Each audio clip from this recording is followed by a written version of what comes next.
네, 안녕하세요. 박중사입니다. 네, 2025년 2월 18일 화요일 장마감 리뷰 방송 시작하도록 하겠습니다.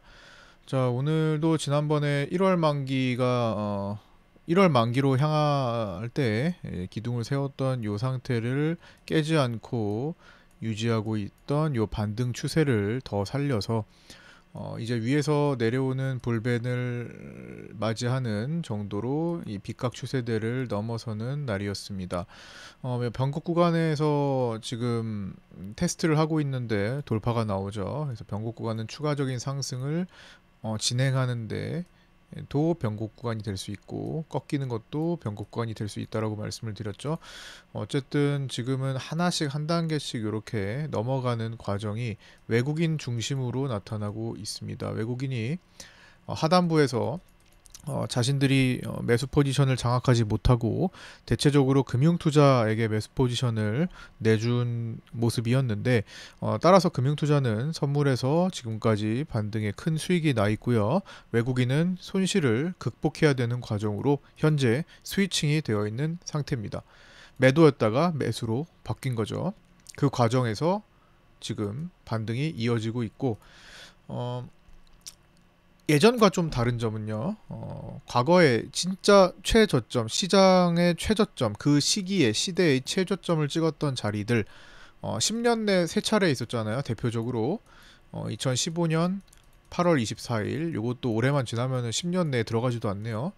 그 다음에 20년 3월 19일, 그 다음에 22년 9월 30일 해가지고 요 10년 내에 요 세 차례의 가장 큰 최저점 요럴 때 특징은 외국인들이 하단을 장악했다라는 겁니다. 그리고 어떻게 했어요?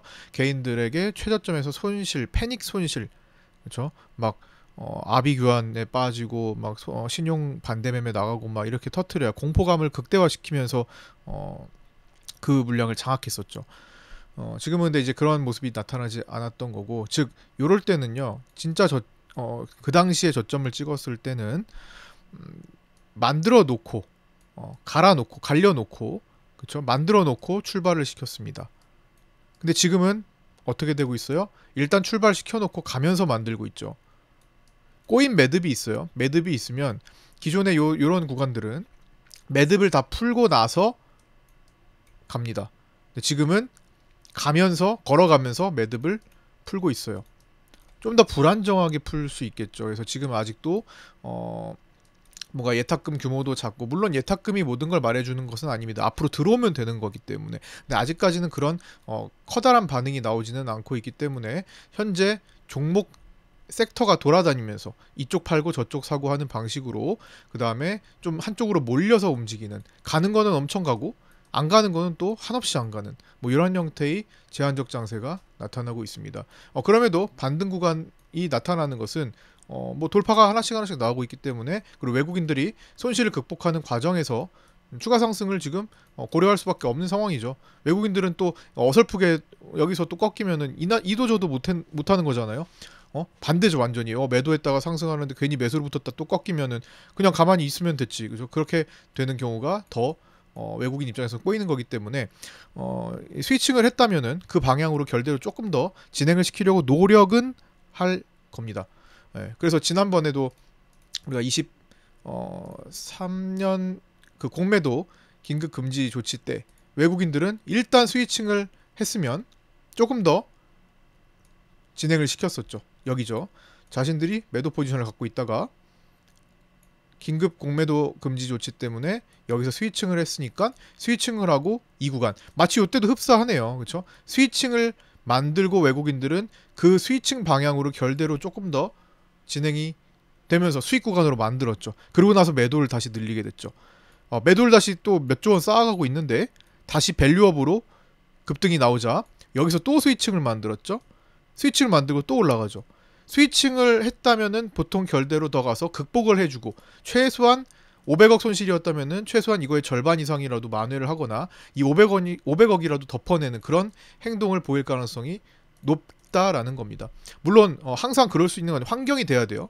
환경이. 근데 그때보다는 지금의 내용이 좀 약하긴 했었는데 오늘 좀 강한 재료가 나온 거죠. 뭐 엄청 강하다고 볼 수는 없어요. 뭐 오늘 만약에 진짜 강했다면은 불기둥을 세웠겠죠. 막 풀 2, 풀 3짜리 불기둥을 세웠겠죠. 근데 그 정도는 아니고 그냥 내용을 좀 보강하는 오늘 반도체 기업에 대한 세액 공제 이슈가 오전 11시 반 정도에 나오면서 그동안 외국인들이 스위칭을 했던 사유가 확인이 되고 있는 거죠. 왜 그랬을까를 뒷받침할 수 있는 그런 내용이 나온 겁니다.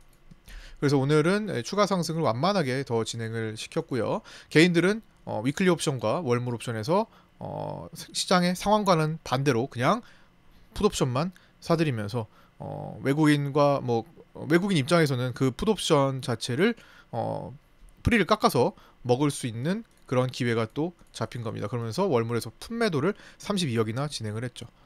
그래서 보완을 계속 하고는 있어요. 근데 이제 외국인은 위클리 옵션 가지고는 풋옵션 외가 풋옵션을 해지를 하긴 하는데 그거는 말 그대로 해지 보험일 뿐입니다.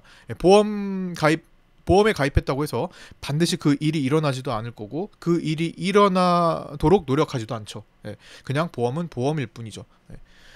자, 그렇게 지금 시장이 연속적으로 진행됐고 오늘 뭐 장중에 장 초반에는 좀 흔들렸습니다. 이제 저 정점을 맞고 나서 저항점을 맞고 나서 떨어지는 구간에서 갑자기 이제 호재가 터져서 이제 터닝을 했는데 자, 오늘 뭐 상세히 어떤 상황이 펼쳐졌는지 이제부터 순차적으로 진행 하도록 하겠습니다. 개장전 체크사항입니다. 전일 미국 증시는 휴장이었고요. 독일 증시를 중심으로 유럽 증시는 신고가 랠리를 보이고 있습니다. 유럽 증시에서는 방산주가 특히 급등이 나와서 오늘 우리 장에서도 방산주들이 로봇주들과 함께 돋보이는 그런 모습이 나타났고요. 야간 선물은 0.16% 상승했고 0.29% 오늘 선물 상승 출발해서 장 초반에 좀 흔들다가 반도체 세액 공제 호재에 의해 급 반등하며 0.77% 상승한 양봉 마감을 보였습니다. 자, 호주의 통화정책회의, 호주 RBA 통화정책회의가 있었는데 오늘 4.1%로 코로나 때 이후로 4년 만에 0.25% 인하를 결정했습니다. 인플레이션이 2.5% 가까이 지속해서 내려오면서 이제 물가를 잡는 데에 대한 자신감을 언급했고 금융 완화로 통화정책 기조가 전환되어 향후 완만한 금리 인하 가능성이 높아진 상태입니다. 그리고 이제 오늘 밤에는 메리데일리 연은 총재 연설과 마이클 바 연준 부의장 연설이 예정되어 있고요.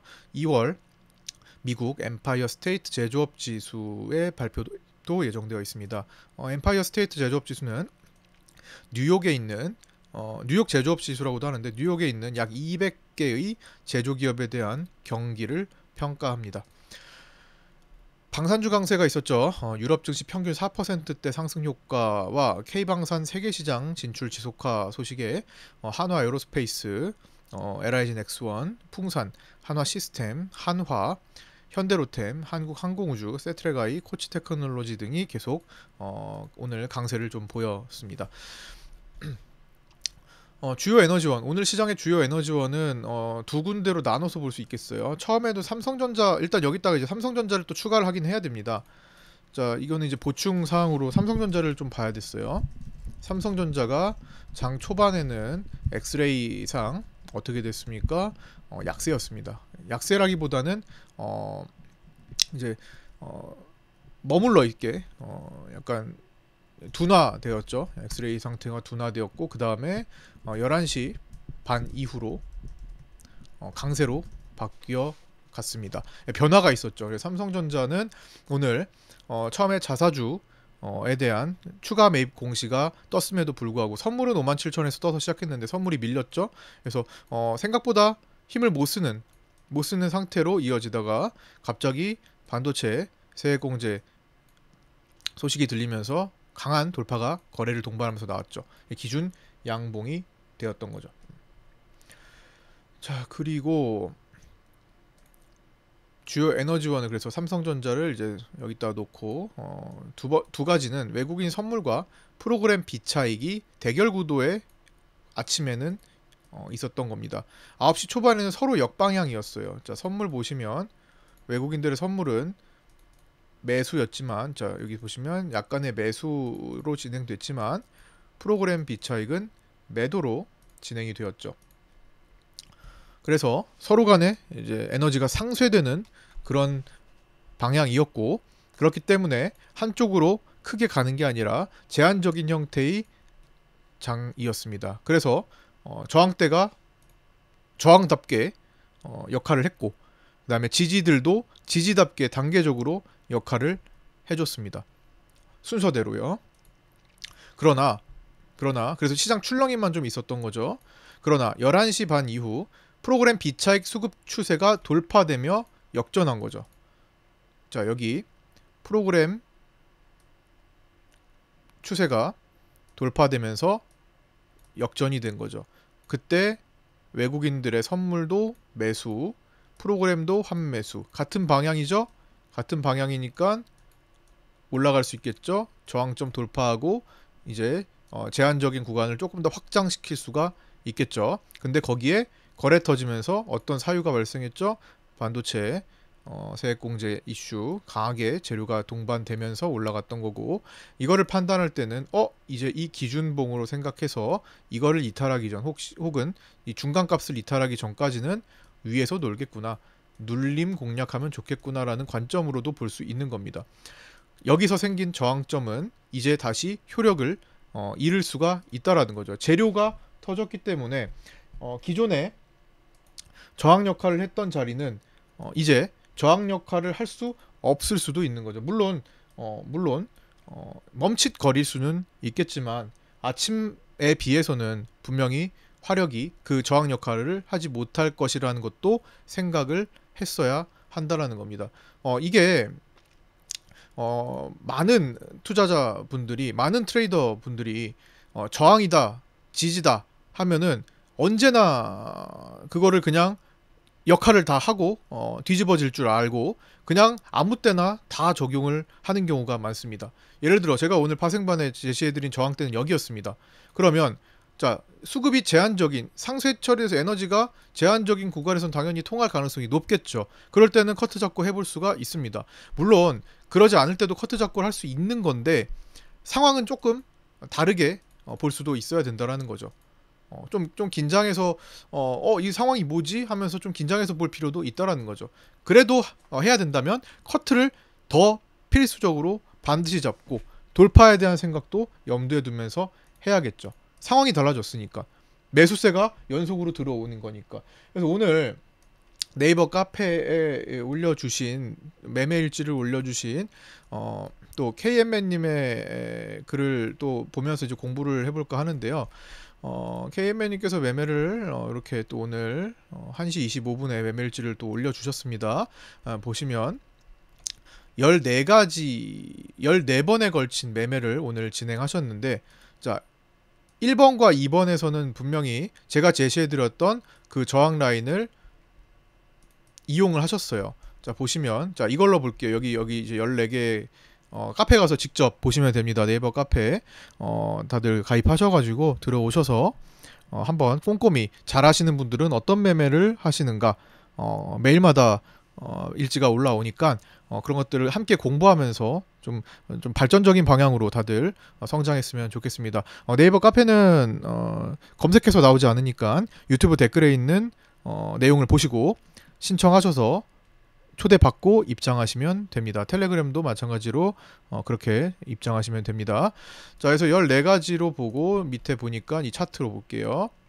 자, 첫 번째는 이게 분홍색이 보시면 제가 드린 라인이고, 파생반에 8시 41분에 드리는 라인이고, 검정색은 이제 직접 설정하신 라인인데 그걸 같이 활용하신 거죠. 그래서 여기서 매수했고 매도를 여기서 이 라인에다가 미리 설정이 돼 있으니까 매도를 하셨고요. 스위칭까지 하셨습니다. 매도한 다음 청산한 다음에 다시 스위칭까지 진행을 하셨던 거죠. 여기 매도 및 청산 및 매도 스위칭. 그 다음에 이제 구간마다 또 트레이딩을 하신 겁니다. 이제 데이 트레이딩의 정석이죠. 데이 트레이딩의 구간 정석. 그 다음에 여기서 매수를 하셨으나 막히고 내려오고 저점이 뚫리는 걸 보고 손절을 한번 하십니다. 손절을 했기 때문에 무포가 됩니다. 자, 무포의 입장에서 시장을 객관적으로 다시 판단을 하는 거예요. 여기서 6번에서 매수를 가지고 있었는데 손절을 함으로써 내가 내 포지션에 초점을 맞춰서 생각하지 않고 객관적으로 시장을 바라볼 수 있게 됩니다. 데이 트레이딩 하시는 분들은 무포의 시간이 많아야 된다고 생각해요. 그리고 시장을 다시 한번 백지 상태로 다시 한번 객관화시켜서 살펴봐야 된다고 생각합니다. 자, 그렇게 해서 판단했더니 같은 포지션을 또 이어가는 게 맞다라는 생각을 하시면서 서서히 물량을 입질부터 하십니다. 그 다음에 돌파 매수하시고, 이번에는 아까 아침에 제가 말씀드렸던 그 저항 라인에 도달하니까 매수했던 걸 청산을 하셨어요. 그러나 아까는 청산하고 스위칭, 매도 스위칭을 하셨는데 이번에는 매도 스위칭을 하지 않습니다. 왜요?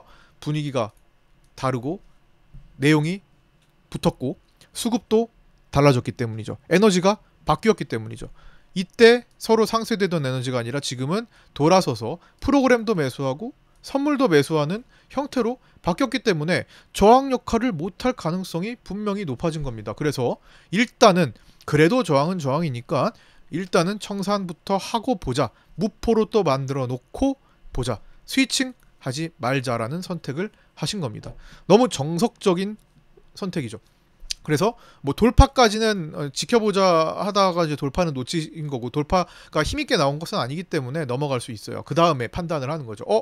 여기서 거래 동반한 장대봉이 어떤 그 호재의 소식에 의해서 나왔기 때문에 저걸 기준으로 놓고 보면 되겠다. 그럼 위에서 눌림을 공략하는 매수도 유효하겠네로 진행을 하시다가 마무리하신 겁니다. 너무 욕심을 부리지 않고 마무리하면 되겠다라고 14번에서 끝을 내신 거죠. 그래서 여기서 이제 마무리하신 것도 원래는 이제 화요일에는 위클리 옵션하고 거리가 가장 멀기 때문에 보수적으로 보통 하시는데 그러려고 했는데 변동성이 나오니까 후반으로 갈수록 이 변동성에 자꾸만 매매를 기준 원칙에 어긋나게 자꾸만 잦아지는 것 같아서 마감을 하셨다. 원칙을 지키면서 나를 점검하는 그런 방식으로, 그렇죠? 나를 되돌아보면서 마감을 하셨습니다. 이걸 어떻게 할 수 있어요? 그동안 매매일지를 매일마다 꾸준히 작성을 해주시고 계셨기 때문에 나의 스타일을 이미 알고 시장의 환경 이런 것들을 모두 지금 다 파악을 하면서 이런 시장에서는 이렇게 해야겠다, 이렇게 대응해야겠다 하시죠. 마무리 지을 때도 내가 지금 이러고 있네, 내가 지금 뭐 하고 있는 거지, 내가 내 원칙이 이 정도까지 잦은 매매를 하는 것이 아닌데 라면서 마무리를 짓는 거죠. 이렇게 꾸준하게 올려주신 결과가 점점 내공으로 더 업그레이드 되고 있다고 생각을 합니다. 그렇게 해서 오늘도 수백만 원의 수익, 선물 380만 원대, 그다음에 옵션 65만 원대의 당일 결과, 당일 수익을 이렇게 또 만들어내셨습니다. 축하드리고요. 다른 분들도 매매 일지 한번 작성해 보시면서 나를 되돌아보고 시장을 정리해보고 복귀해보고 리뷰하는 시간이 연간 단위로 쌓인다면은 훌쩍 성장해 있는 내 모습을 발견할 수 있을 거라고 생각합니다. 다른 분들 것도 열심히 공부를 해보시면서 서로 건설적인 그런 방향으로 나아갔으면 하는 바람이 있습니다. 자, 이어서 보겠습니다. 그래서 1번에 대한 설명을 한 거죠. 그래서 외국인의 선물 매수와 프로그램 비차익 매수 방향이 일치하면서 상승 흐름 잡았던 것. 그 다음에 월물 옵션은 이제 9시 초반부터 외국인들은 품매도가 더 우선적이었습니다. 그래서 품매도 우위로 계속 진행이 되고 있었고, 그거는 품매도 증가는 하방 경직 효과를 의미하죠. 삼성전자 이야기 했고요. 그래서 외국인과 금융투자의 선물을 이제 오늘 거는 보자면은 외국인들은 선물 환매수 우위로 잡히고 있었고요. 바닥권에서 매도 포지션을 이제 청산을 하고, 자, 외국인들이 바닥권에서 대체로 매도 포지션을 잡았던 것을 청산을 하고 스위칭을 진행을 했죠. 그래서 500억에 대한 손실을 보고 있던 것을 조금 만회했습니다. 천천히 손실을 축소하고 있고요. 금융투자는 당일 선물 신규 매도 우위로 진행이 되었고요. 수익이 크게 난 기존의 매수 포지션도, 자, 여기서 수익이 크게 난 매수 포지션도 포지션을 지키면서 해지 방향의 매도는 신규 포지션으로 미결을 상승시키는데 역할을 하고 있습니다.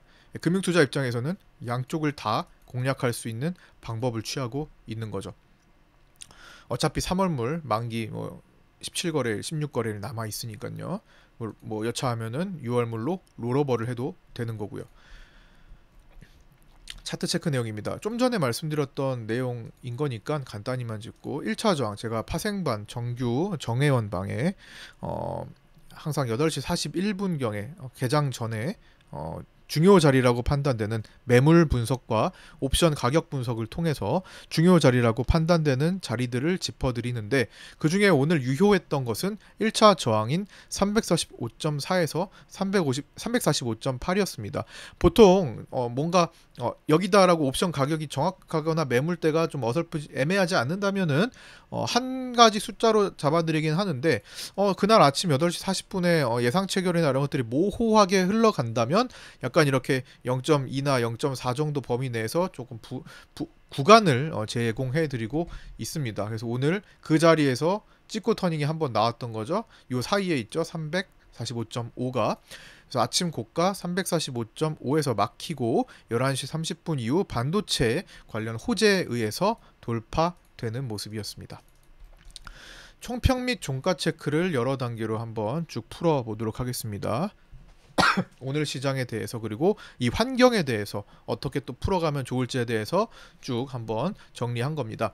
첫 번째, 삼성전자 1차 자사주 매입분에 대한 소각 공시와 2차 자사주 매입에 대한 공시, 요게 이제 나머지 7조 원, 10조 원 중에 3조 원을 완료했으니까요. 근데 이제 그게 언제 나올까 이러고 기다리고 있었는데, 그 나머지 7조 원에 대한 내용이 한꺼번에 나오지 않고 부분적으로 3조 원에 대한 것만 추가한다고 했기 때문에, 그리고 그마저도 소각에 대한 내용이 언급되지 않아서 공시에 생각보다는 뭔가 기대감이 좀 약해진 것 같습니다. 그래서 큰 수급이 몰리진 않았어요. 일단은 선물은 57,000원에 떠서 시작을 했으나 우리 본장 9시 정도 되니까 많이 떨어져서 거의 보합 싸움을 좀 했었죠. 그리고 저점인 55,600, 오늘 900원이었나요? 거기까지 밀렸던 겁니다. 그렇게 오전 2차 밑각 추세대 저항을 맞고 수급 균형에 의해 혼조세를 보이다가, 여기죠. 자, 요 구간에서 혼조세를 보이다가 서서히 저항 맞고 떨어지는, 서서히 밀리던 그런 시장은, 요 밀릴 때는 프로그램 매도세가 더 셌기 때문에 밀렸죠. 상대적으로 선물 매수세보다 요게 더 셌기 때문에 밀렸던 겁니다. 프로그램 매도세, 선물 매수세. 그래서 좀 밀렸는데, 서서히 밀리던 시장은 반등 추세를 깨지 않고, 무슨 추세요? 기존에 반등하던 추세, 이겁니다. 자, 여기 반등하던 이 추세 흐름을 깨지 않고, 이평도 깨지 않고, 정배열된 이평 깨지 않고 지지를 받았죠. 깨지 않았으니까 일단 지지 받은 거죠. 지지 받던 중에 11시 18분에 강한 돌파 양봉이 출현했는데, 그 사유는 반도체 기업에 대한 세액공제 소식이었습니다. 깜짝 놀랐죠. 갑자기 서서히 반등하다가 여기서 막힐까 싶었는데 확 떠버렸으니까. 그래서 여기서 만약에 숏포지션을 미리 들어간 경우라면, 단타를 치기 위해서 들어간 경우라면 빠르게 손절을 할 수 있어야 되죠. 그 다음에 스위칭까지 하신 분도 계시죠. 네이버 카페 다시 돌아와서 잠깐 보자면 저도 이제 오늘 놀란 게 대응을 잘하신 분도 계시더라고요. 또 그 상태에서 자, 타키오님 그 매매일지를 보시면, 자, 여기 이 구간에서, 자, 1번 파생반에 올려드리는 저항을 활용을 하셔서 매도를 해서 수익을 내신 다음에, 물론 짧게 보셔서 조금 아쉽지만 수익을 보신 다음에 여기서 매도로 접근했다가 여기서 손절을 합니다. 왜? 갑자기 변수가 발생한 거잖아요. 변수가 발생한 것, 이벤트가 발생한 거죠. 상황이 발생한 거죠. 그렇기 때문에 대응을 했습니다. 어떻게 하셨어요? 자, 여기 밑에 양봉 및 재료 발생으로 손절 및 스위칭을 하셨습니다. 이 상황을 그냥 인정을 하신 거예요. 내가 여기서 매도 포지션을 가지고 있었지만, 여기 저항대라고 생각했기 때문에 단기 트레이딩을 위해서 매도를 갔지만, 상황이 바뀌었으니까 내 상황에 순응을 해서 손절하고 스위칭을 해서 극복을 하신 거죠. 만약에 여기서 손절을 하지 않고 오히려, 뭐야, 내가 숏 포지션 들고 있었는데 떴어? 숏 포지션을 더 해야겠다. 내가 지금 상황이 이런데도 몰라. 나는 모르겠어. 내 거 살려야 돼. 라는 식으로 숏 포지션을 더 했다면은 2배로 손실을 키우기가 쉽겠고, 내일도 올라간다면 3배, 4배, 5배의 손실폭이 생기겠죠. 근데 여기서 끊어내고 다시 한번 생각해보자 판단을 하려고 끊어내고, 생각해보니 기준봉이 세워졌네, 내용 보니까 강하네, 재료가 생겼네, 스위칭하자 해서 손실분, 스위칭 했으니까 여기만큼 손실분을 여기서 커버했죠. 그럼 여기서 수익 본 것을 남기고 어떻게 되셨어요? 한두 계약으로 하시니까 한 계약 정도로 하시니까 수익금이 그렇게 크진 않지만 18만 원 적지 않은 금액입니다. 하루의 일당으로. 이런 연습을 하는 데 있어서 적지 않은 금액이죠. 이런 연습이 충분히 연간 단위로 쌓인 다음에 얘 0 하나 붙여서 더하면 돼요. 한 계약할 거, 두 계약하고 다섯 계약하고 10계약을 하신다면은 수익은 18만 원이 아니라 180만 원이 되는 거죠. 10배를 하면. 뭐 그렇게 그리고 더 끌고 갈 수 있는 능력과 더 좋은 구간에서의 매매할 수 있는 능력이 갖춰지면 더 커지는 거겠죠. 예. 어쨌든 대응 너무 잘하셔가지고 오늘 제가 깜짝 놀랐습니다. 자, 그래서 여기죠. 여기 2번까지 했고 그 다음에 3번 재료가 붙은 시장은 기존 추세를 이어가며 순간 주춤거리던 외국인은 다시 선물 매수세가 붙었고 프로그램 비차익도 매도 포지션에서 빠르게 환매수가 진행되며 추가 상승하며 빗각 추세들을 돌파했고 그렇게 진행이 됐던 겁니다. 무슨 말이에요? 처음에 이 거래가 터졌을 때 외국인들은 첫 반응은 주춤거렸습니다. 상황을 파악하는 것 같았어요. 여기서 주춤거렸습니다. 그러다가 뭐지? 올라섰네? 안되겠다. 매수로 땡기기 시작한 거죠. 그래서 올라갔던 거죠. 스위칭이 조금 뒤늦게 나왔어도 사실은 더 합리적입니다. 외국인들이 움직이는 걸 보고 판단하는 게 더 낫긴 했어요. 아니면 여기 바로 저항대가 가깝기 때문에 여기서 하신 것도 좋지만 저항대가 그래도 있기 때문에 저항대를 돌파할 때 같이 들어가는 것도 사실은 조금 더 높은 가격이긴 하지만 합리적이긴 합니다. 근데 외국인들이 여기서 방향을 미리 잡았기 때문에 저항은 돌파할 거라고 생각을 한 거죠. 아니면 만약에 돌파하지 않고 막힌다고 하더라도 대응을 하면 됐다라는 관점으로. 자, 그리고 네 번째, 이미 기존에 기준을 잡아둔 자리인 11월 11일 자리를 며칠 전에 돌파했죠. 제가 몇 달 동안 지금 이 구간에서 계속 시장의 반등세는 기준을 11월 11일 자리를 봐야 한다라는 말씀을 계속 드려왔습니다. 11월 11일 여기죠. 왜 11월 11일 자리를 봐요? 외국인들이 11월 물로 옵션 양매도를 한 달 가까이 누적시키던 것에 대한 돈의 변화가 일어났던 자리고 기존에 9월과 8월에도 막혔던 자리이기 때문에 변화가 일어났던 자리를 여기서 그거를 막히고 돌파를 한다면 분위기가 전환될 수 있다라고 생각을 했기 때문에 11월 11일 자리 돌파 여부를 챙겨야 된다라고 말씀을 드렸습니다. 3일 전, 이틀 전에 돌파가 나왔죠. 돌파가 나왔지만 뭔가 깨림직하고 시원하지 않은 것은 상단의 빗각 저항이 고스란히 또 숙제가 있었기 때문입니다. 이게 공간이 열리는 구조가 됐으면 좋았을 텐데 촘촘하게 저항대가 모여져 있었고 그 촘촘한 저항대를 단계적으로 외국인들이 소화를 하면서 스위칭하고 선물 매도에서 매수로 스위칭을 하고 소화를 해나가면서 서서히 뚫고 있는 거예요. 그래서 장대봉이 안 나오잖아요. 서서히 소화될 자리들이 바로바로 붙어있기 때문에 그 하나하나 테스트를 해나가는 과정이죠. 그래서 골디락스 형태가 되고 있습니다. 골디락스는 뭐예요? 뜨뜻미지근한 연속적인 상승세. 한 방에 불기둥 세우고 가는 것이 아니라 천천히 우상향하는 반등 장세가 나오고 있다는 겁니다. 단계적으로 소화를 하고 있는 거죠. 돈이 막 크게 예탁금이 막 엄청 대규모로 높아지는 게 아니고 그렇기 때문에 한 방에 이거를 모든 라인을 커버를 하면 판단하기 더 좋겠지만 그러지 못하고 있다는 거죠. 여기 그래서 요 내용을 써드렸고요. 추가 상승이 가능했지만 그 윗라인이 저항대들이 단계적으로 촘촘하게 놓여 있었다.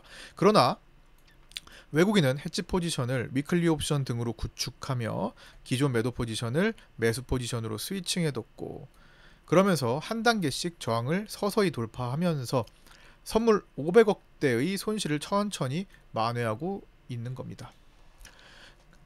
여섯 번째, 금융투자는 기존 바닥권 매수 포지션을 대체로 유지한 채 최근 외국인의 매수에 물량을 공급할 수밖에 없어서 LP 역할을 해야 되죠. 물량 공급자 역할을 해줘야 됩니다. 외국인들이 이렇게 매수를 하는데 개인들이 그걸 받아주지 않는다면 누군가는 매도를 해줘야지 거래가 성립이 되겠죠. 금융투자는 그런 역할을 할 수 있는 LP 역할을 해야 할 때가 있습니다. 그래서 공급할 수밖에 없어서 매도 포지션을 내고 있는데 그 방식은 주로 신규 포지션으로 진행을 하고 있는 것으로 보이고요. 신규 포지션 우위로 앞서서 있다고 보시면 되고요. 기존의 그런 바닥권에서 매수 포지션을 지키는 것은 상승할 때 그 이익을 극대화하고 있는 거죠. 진작에 이 매수 포지션을 청산했으면은 더 올라가면은 이익 극대화가 되는 것은 아니잖아요. 그래서 가지고 있기 때문에 올라갈 때 더 유리한 구조를 취하고 매도 쪽은 물량을 공급하면서 분할 매도를 하고 있는 겁니다. 신규 포지션으로. 현재 선물에서 추정 수익은 1천억을 훌쩍 넘겼을 것으로 추정되고 있습니다. 그러면서 금융투자는 월물 옵션은 또 풋옵션으로 들어가면서, 자 오늘도 풋옵션 19억을 했죠. 그러면서 선물 신규 매도의 분할과 함께 해지 포지션을 구축하고 있습니다. 그러니까 금융투자는 양쪽으로 다 괜찮다 전략을 취하고 있는 거죠. 기술적으로는 위에서 내려오는 볼린저 밴드 상단이 남아 있습니다. 이렇게 이격을 줄이는 볼린저 밴드 상단이 내려오고 있죠. 여기가 아직 남아 있습니다. 그러나 중장기 하락 추세장에서도, 자 이런 중장기 하락 추세장 7월부터 시작됐던 이런 중기 하락 추세장 혹은 중장기 하락 추세장에서도 짧게는 2주, 길게는 한 달에서 두세 달까지의 반등장이 충분히 연출될 수 있습니다. 이거는 어떤 시장에서도, 어떤 하락장에서도 이런 구간은 존재했습니다. IMF 시장이든 닷컴 버블이 붕괴된 시장이든, 그 다음에 뭐 서브프라임 시기이든, 그 다음에 뭐 그 뒤로 뭐 2018년부터 2020년 3월 코로나 팬데믹까지의 하락장이든 저런 구간들은 항상 존재했습니다. 2022년 1년 내내 하락하던 그런 구간에서도 존재를 했었죠. 그리고 현재 흐름과 가장 흡사해 보이는 구간은 제가 보기엔 2019년도라고 보여집니다. 2019년 초 이맘때쯤 해가지고 6년 전이죠. 그때 차트를 보시면 이제 18년부터 요 하락장 요 구간이죠. 자 코로나로 이어지는 요 구간인데, 자 여기까지만 보더라도 여기입니다. 자 여기 이제 선물은 요런데요. 요때가 이제 새해였어요. 2019년 새해인데 코스피 기준으로 코스피 코스닥 둘 다 새해 복 많이 받으세요 하고 새해 첫 거래를 했는데 새해부터 하락입니다. 1월 2일 하락, 1월 3일 하락. 야 뭐야 새해가 됐는데 연말에도 하락했는데 또 하락해? 사람들 혼란스럽죠? 그러다가 1월 4일 10시 반, 오전 10시 반 정도 해가지고 터닝이 나오면서 이렇게 반등이 시작됩니다. 그게 여기 구간이죠. 빗각 돌파도 나오고요. 저항대를 향해서 가기도 하고요. 그때는 2019년 3월물이죠. 1월이니까 1월에서 2월이니까 지금 시기랑 비슷해요. 그러면 이제 19년도 3월물이겠죠. 3월물로 외국인은 바닥 구간에서 매수 포지션을 잡지 않았습니다. 지금처럼요. 저점을 외국인들이 공략을 하지 않았어요. 매수 포지션보다는 오히려 매도를 많이 해서 전개를 했습니다. 이때 무슨 시기였죠? 미중 무역 분쟁, 트럼프 1.0, 트럼프 첫 집권 시기에 무역 전쟁하던 시기예요. 그런 어두운 상태에서 외국인들은 저점 구간에서 계속 매도를 많이 하던 시기입니다. 선물을. 그런데 터닝하기 시작했죠. 약간 이제 미중 무역 분쟁에 대한 그런 분위기가 좀 완화되고 그런 시기에서 선익이 됩니다. 그래서 매도를 가지고 있다가 올라오니까 연속적으로 오니까 대응을 하죠. 어떻게? 뒤늦게 환매수를 하면서 대응을 합니다. 굉장히 지금과 어떻게 보면 선물 구조가 흡사하다고 볼 수도 있습니다. 그때도 외국인은 지금처럼 포지션 대응의 방식으로 약 2, 3개월간 추가 반등세를 타다가 꺾이고 난 뒤 그해 여름 트럼프 정부의 미중 무역 분쟁과 추가적인 또 미중 무역 분쟁과 지소미아 이슈가 터지면서 저점을 이탈하는 급락이 나오기도 했습니다. 그러고 나서 또 반등 나오고 코로나로 이어졌던 거죠. 요 구간이 제법 강했어요. 여기 구간에 다 끝났다라고 엄청나게 많은 매수를 개인들이 접근을 하면서 또 혼돈의 길로 접어든 적도 있습니다. 이 구간만큼대로만 생각해주면 됩니다. 어떤 하락장에서도 반등 구간이 있다라는 것은 이 반등 구간에 너무 흥분할 건 아니라는 거예요. 완전히 외국인들이 밑에 하단부를 매도 포지션을 잔뜩 쌓아놨던 것을 대량으로 익절해 놓고 나서 개인들한테 패닉장 만들고 거기서 속가내고 물갈이 하고 그런 식으로 접근하는 것이 아니라면 침착하게 대응을 해야지, 내 가진 돈 모든 걸 다 여기다가 올인해서 엎어야겠다 라는 식으로 흥분을 하다 보면은 또 흔들림에 꼬여버릴 수가 있겠죠. 그냥 추세를 보면서 이제 어떤 변화가 나오면 거기에 대응한다는 생각으로 대응이 가능한 정도의 자금만 쓰면서 풀어가는 것이 합리적이라고 생각합니다. 언제까지요? 외국인들이 명확한 시그널을 더 강화시킬 때까진 최소한. 보통은 떨어졌을 때 외국인들이 장악을 하니까 이제 그런 상황들을 염두에 둘 수 있다는 거죠. 하지만 지금 구간의 반등은 자체를 또 부인하면 안 되는 거예요. 흐름을 한 달, 두 달 이어간다면, 혹은 뭐 짧게는 2주니까 사실 지금 얼마 남지 않았을 수도 있어요. 이제 거의 볼벤 붙어 있기도 하고, 여기도 지금 볼벤 찍은 자리였잖아요. 보시면 볼벤이 위에서 쭉 내려오다가 찍는 자리잖아요. 요거 그러기도 하니까 약간 이제 진행되는 상황을 보면서 유연하게 대응을 할 준비를 하시는 게 좋을 것 같습니다. 9번째, 2023년 8월 이후 바닥권 매도 포지션을 늘려오던 외국인은 지금까지 총 3차례의 스위칭을 진행하며 대응만 하고 있습니다. 아까도 이제 초반에도 말씀드렸듯, 그리고 자주 말씀드렸듯, 2013년 8월 매도 포지션 6조 원 잡았을 때, 4조 원 이상 잡았을 때는 어떻게 됐어요? 공매도 긴급금지가 나오면서 매도하던 것을 스위칭했었죠. 여기 대량 매도가 나왔고, 여기 대량 매도가 나왔고, 대량 매도가 나왔고, 대량 매수가 나왔고, 대량 매수가 나왔고, 대량 매수가 나왔습니다. 666 아시죠? 플러스 6조 원까지 대량 매수가 나올 정도로 적극적으로 화력을 뿜어내던 시기였어요. 대응을 하는 방식으로. 평소에 최저점 구간에서 기존 매도 포지션을 익절하고 개인들이 패닉 상태에 빠져 저점에서 물량을 던지는 것을 대량으로 흡수하는 전략을 취하지 않고 있다는 겁니다. 10번째, 현재 시장 분위기로는 미국장으로 갔던 자금들이나 코인 시장으로 갔던 자금 등이 국내 시장으로 크게 들어오지는 않는 분위기가 형성되고 있죠.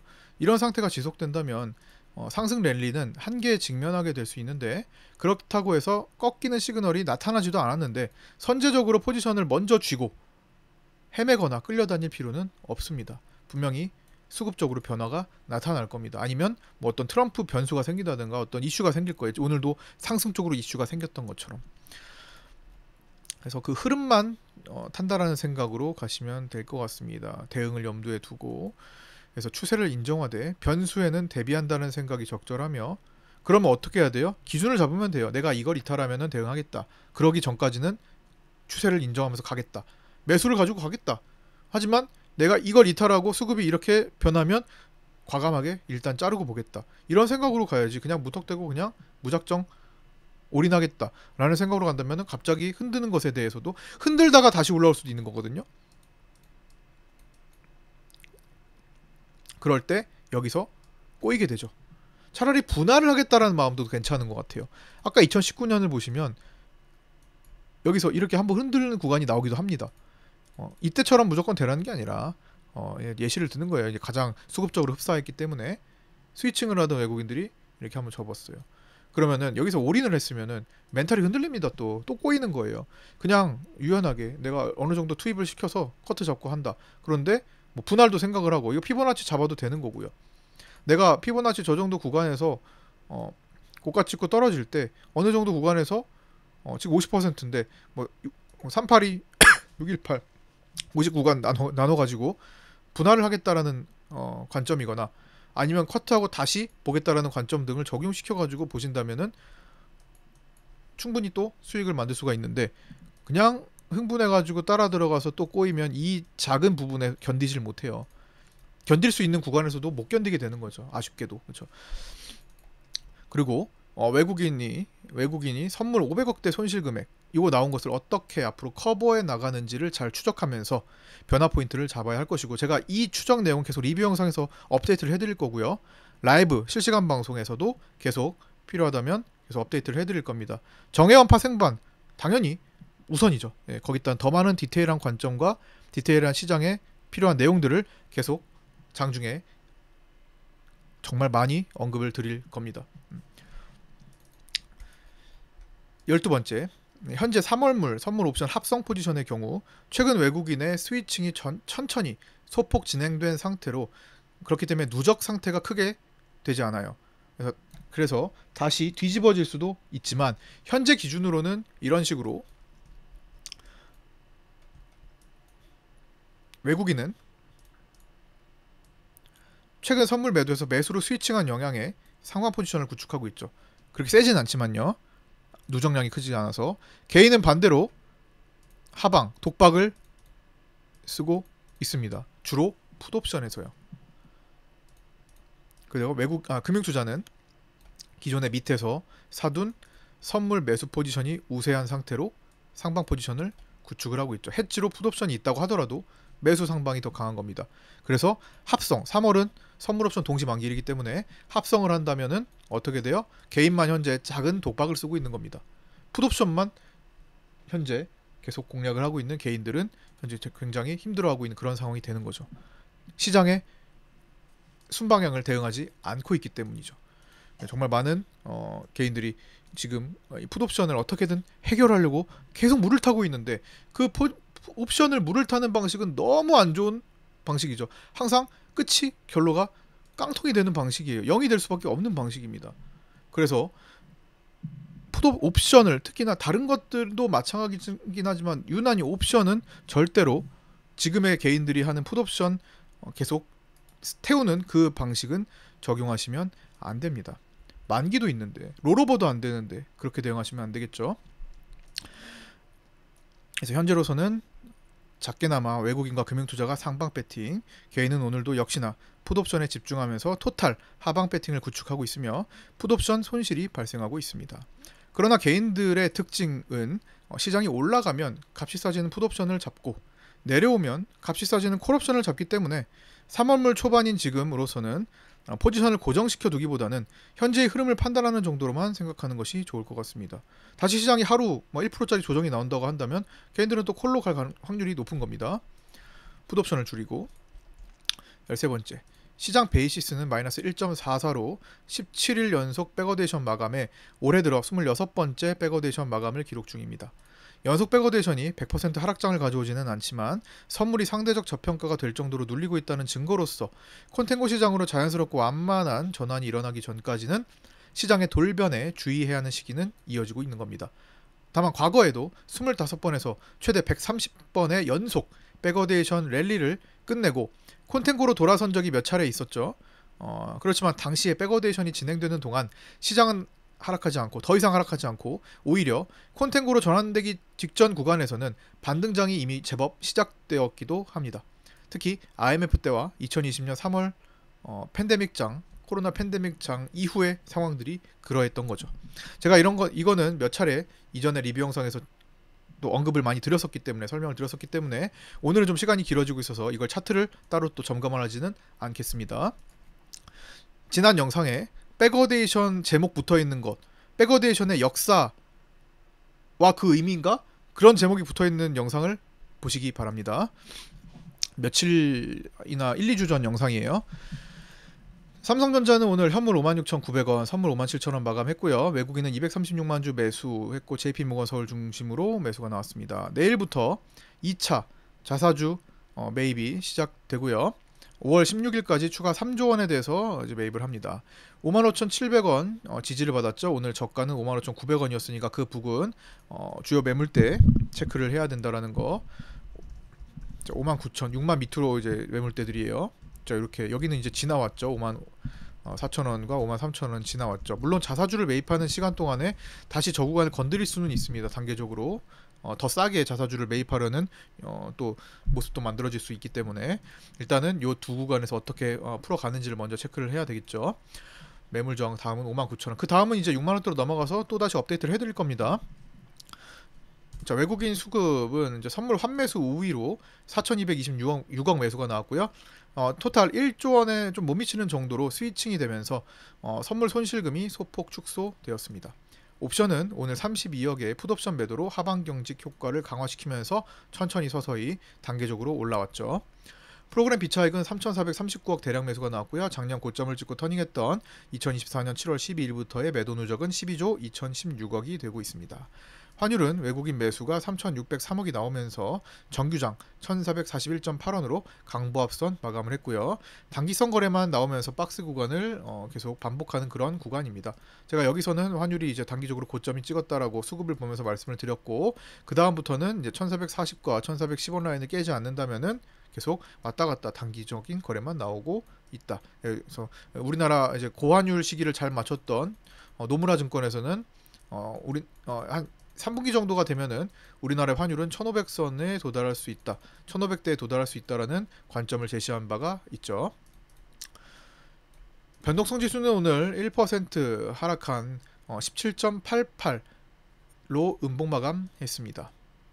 시장이 추세를 유지하는 짧은 골디락스 반등 구간을 보이면서 2월 3일 급락장에서 급등했던 변동성 지수가 급등했던 자리 이후에 계속 천천히 변동성 지수가 하락하고 있지만 지지의 마지노선, 여기죠. 지지의 마지노선에 아직은 머무르고 있어서 언제든지 여기서 치고 달리면서 흔들릴 여지는 있습니다. 그러나 이번에는 비로소 여기가 뚫고 내려앉는다면 그러고 자리 잡는다면 반등장, 현재 반등장 분위기는 아까 전에 말씀드렸듯 2주에서 한 달에서 두 달, 길게는 세 달 정도까지의 반등장 구간을 조금 더 이어갈 가능성이 높아지겠죠. 변동성 지수랑 함께 좀 체크해 보시면 좋을 것 같습니다. 물론 1대1 매칭이 되지는 않아요. 변동성 지수가 내려간다고 해서 지지를 뚫었다고 해서 다시 못 올라오는 것도 아닙니다. 올라오면 항상 지지가 뚫리면 저항 역할을 하겠지만 저항 역할을 하는 자리를 다시 한번 뚫어버리면 요 힘이 더 강해지는 거죠. 그래서 항상 판단을 진행되는 상황을 보고 판단을 해서 대응을 해야 합니다. 시장은 항상 변화하고 살아있기 때문에 언제든지 어떤 과정이든 진행이 될 수 있는 거예요. 다만 확률적으로 생각해 본다면 그렇다라는 거죠. 하단 지지라인 이탈 및 지지 반응 여부를 체크를 하면서 봐야 될 것 같습니다. 자, 오늘 좀 길어졌네요. 예, 좀 의도치 않게 좀 더 뭐 얘기하다 보니까 길어졌는데 길어진 영상을 꼭 끝까지 열심히 청취를 하시는 게 더 좋다고 생각합니다. 그만큼 전달해 드릴 내용이 많았다라는 거라고 생각을 하시면 좋을 것 같습니다. 자, 오늘 끝까지 시청해 주신 분들 너무 감사드리고요. 저는 내일 아침 8시 20분에 유튜브 라이브 방송에서 찾아뵙도록 하겠습니다. 구독과 좋아요, 알림 설정도 부탁드립니다. 감사합니다.